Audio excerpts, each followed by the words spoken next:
we patiently wait for God's great reversal, where He brings down the arrogant and lifts up the humble. Let's begin in Esther chapter 8. Does a great reversal happen where powerful evil is punished and defenseless good is blessed? On that day, King Ahasuerus gave to Queen Esther the house of Haman, the enemy of the Jews. And Mordecai came before the king, for Esther had told what he was to her. And the king took off his signet ring, which he had taken from Haman, and gave it to Mordecai. And Esther set Mordecai over the house of Haman. What did Esther beg the king to do for her relatives, the Jews? Then Esther addressed the king again. She fell at his feet, wept, and begged him to revoke the evil of Haman the Agagite, and his plot he had devised against the Jews. The king extended the gold scepter toward Esther. So she got up and stood before the king. She said, "If it pleases the king, and I've found approval before him, if the matter seems right to the king, and I'm pleasing in his sight, let a royal edict be written. Let it revoke the documents the scheming Haman, son of Hammedatha the Agagite, wrote to destroy the Jews, who are in all the king's provinces. For how could I bear to see the disaster that would come on my people? How could I bear to see the destruction of my relatives?"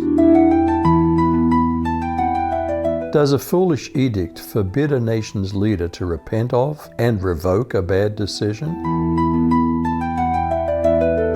King Ahasuerus told Queen Esther and Mordecai the Jew, "Look, I've given Haman's property to Esther, and they've hanged him on the pole because he tried to harm the Jewish people. Now in the name of the king, you write what seems good to you concerning the Jewish people, and seal it with the king's signet ring.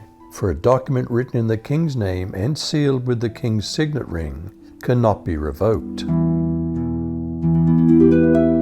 Did the king find a way to bypass his irrevocable edict?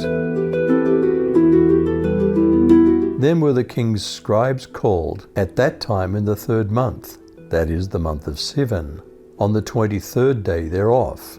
And it was written according to all that Mordecai commanded to the Jews, and to the lieutenants, and the deputies and rulers of the provinces, which are from India to Ethiopia, 127 provinces, to every province according to the writing thereof, and to every people after their language, and to the Jews according to their writing, and according to their language. And he wrote in the king Ahasuerus' name, and sealed it with the king's ring, and sent letters by posts on horseback, and riders on mules, camels, and young dromedaries.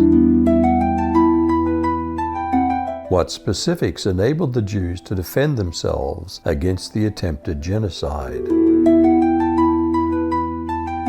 And then the king gave the Jews who were in each and every city the right to assemble and to make a stand for their lives, to destroy, to kill, and to cause to perish the entire military force of any people or province which would act as their adversaries, including little ones and women, and to plunder their spoil on one day in all the provinces of King Ahasuerus, the 13th day of the 12th month, that is, the month Adar. A copy of that which was written down to be given as law in each and every province was revealed to all the peoples, so that the Jews would be ready for this day to avenge themselves on their enemies.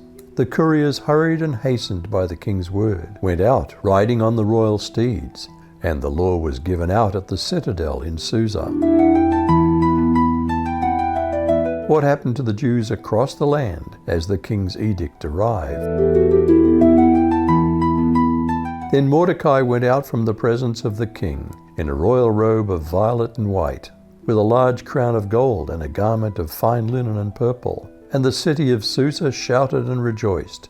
For the Jews there was light, joy, jubilation, and honor, in each and every province and in each and every city. Wherever the king's commandment and his decree arrived, there was joy and jubilation for the Jews, a feast and a holiday. And many among the peoples of the land became Jews, because the dread of the Jews had fallen on them. Did Mary know that God sooner or later topples the proud and exalts the lowly. He has performed mighty deeds with his arm. He has scattered those who are proud in their inmost thoughts.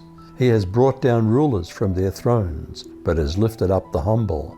He's filled the hungry with good things, but has sent the rich away empty. Do we patiently wait for God's great reversal, where He brings down the arrogant and lifts up the humble? You decide.